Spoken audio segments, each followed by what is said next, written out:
Kitchen with वर्ता। I hope आप सब खैरियत से होंगे। आज मैं आपके लिए बहुत ही ज़्यादा इजी लेकिन मज़े की रेसिपी लेके आई हूँ पकौड़ों की। चले देख लेते हैं उसके लिए हमें कौन कौन सी इंग्रेडिएंट्स चाहिए। यहाँ मैंने एक मीडियम साइज़ आलू को इस तरह कट कर लिया है जिस तरह हम फ्रेंच फ्राइज़ के लिए कट करते हैं। एक प्याज को मैंने इस तरह कट किया है और उसके अलावा यहाँ मैंने चॉप कर ली है हरी मिर्चें, ये 3 to 4 होंगी।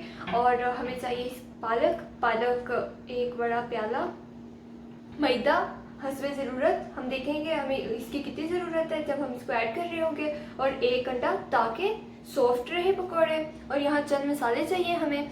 यहाँ मैंने ये लिया है अनारदाना दरदरा पीसा हुआ, लाल मिर्च, सूखे धनिया का पाउडर 1 टेबलस्पून, ये दोनों सा 1 टेबलस्पून है। इसके अलावा गरम मसाला 1 टीस्पून, हल्दी 1 टीस्पून और नमक हस्बे जायका मैंने यहाँ 1 टीस्पून दिया है, और साबुत जीरा ये भी 1 टीस्पून है। चलिए हम बनाना शुरू करते हैं। मेरे चैनल किचन विद वर्दा को सब्सक्राइब कीजिए और साथ दिए गए बेल आइकन को भी प्रेस कर दीजिए ताकि नई आने वाली वीडियोस आपको बआसानी मिल सके। इसी बाउल में हम तमाम अज्जा ऐड करेंगे। अब हम इसमें आलू ऐड कर देंगे और साथ ही प्याज,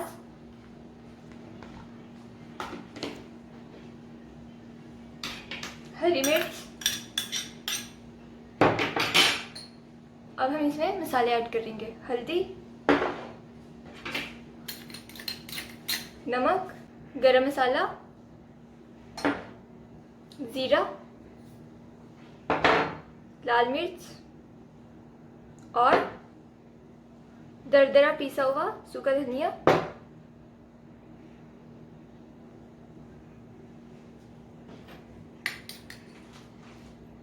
अनारदाना हम इसको अच्छे से मिक्स कर लेंगे।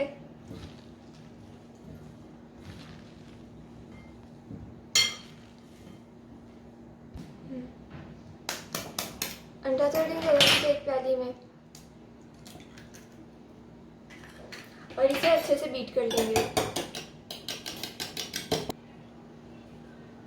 अंडा ऐड करेंगे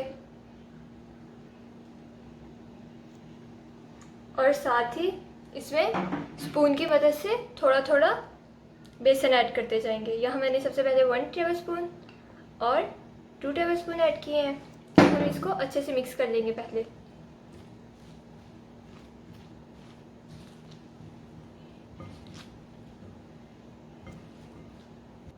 थ्री टेबलस्पून और ऐड कर देंगे और इसमें हमने पानी बिल्कुल भी ऐड नहीं करना है। ये टोटल 5 टेबलस्पून हो गए हैं। अब हम इसे मिक्स कर लेंगे। इसमें टोटल 7 टेबलस्पून गए हैं बेसन के, और अगर पानी की ज़रूरत पड़ी तभी हम ऐड करेंगे, क्योंकि अगर हमने कर दिया पहले ऐड तो इससे क्या होगा कि ये बहुत ज़्यादा पतला हो जाएगा। और अब हम इसे हाथों की मदद से अच्छे से मिक्स कर लेंगे।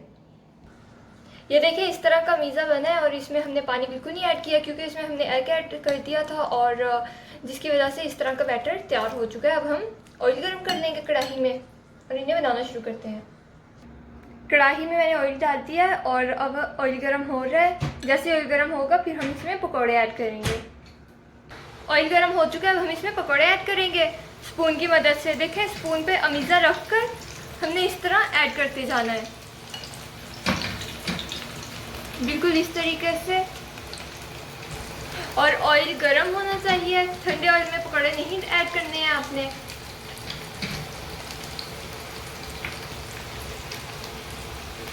फ्लेम को अब हम मीडियम कर देंगे।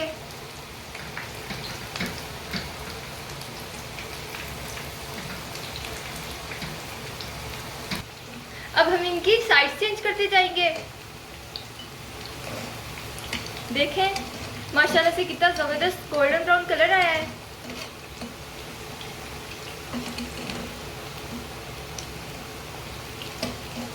तकरीबन 2 to 3 मिनट में अच्छे से फ्राई हो जाएंगे पकोड़े। ये देखिए मैंने मीडियम फ्लेम की है ताकि पकोड़े अंदर से इनका अमीज़ा अच्छे से कुक हो जाए और हम इसे अच्छे से फ्राई कर लें ताकि ये कच्चे ना रह जाएं। अब हम इनको एक बार टर्न कर देंगे और फिर हम इनको निकाल लेंगे और जो बाकी अमीज़ा बचे उनके भी पकोड़े बना लेंगे। ये देखिए अब हम इनको निकाल लेंगे। माशाल्लाह से बहुत ज़्यादा ज़बरदस्त कलर आया है दूसरा मिर्ज़ा था उसके भी बना कर बिल्कुल उसी तरीके से डाल दिए हैं, और अब हम मीडियम फ्लेम है, हम इनको फ्लिप करते जाएंगे। अल्हम्दुलिल्लाह अल्हम्दुलिल्लाह पकौड़े रेडी हो चुके हैं और मैंने इनको इस तरह सर्व किया। माशाल्लाह से बहुत ज़्यादा मज़े के बने हैं और बहुत ही ज़्यादा इसी रेसिपी है, और आप इसे अपने फेवरेट सॉस या चटनी के साथ सर्व कीजिए। इंशाल्लाह आपको ये रेसिपी ज़रूर पसंद आएगी अगर आप इसको एक बार ट्राई कीजिएगा। और अब मैं आपको एक पकौड़ा तोड़कर दिखाती हूँ कि ये किस तरह का बना है। अंडा डालने से क्या हुआ कि ये बहुत ज़्यादा सॉफ्ट हो गया है, ये देखें। और आप इस वीडियो को लाइक कीजिए, कमेंट कीजिए। अल्लाह हाफिज़।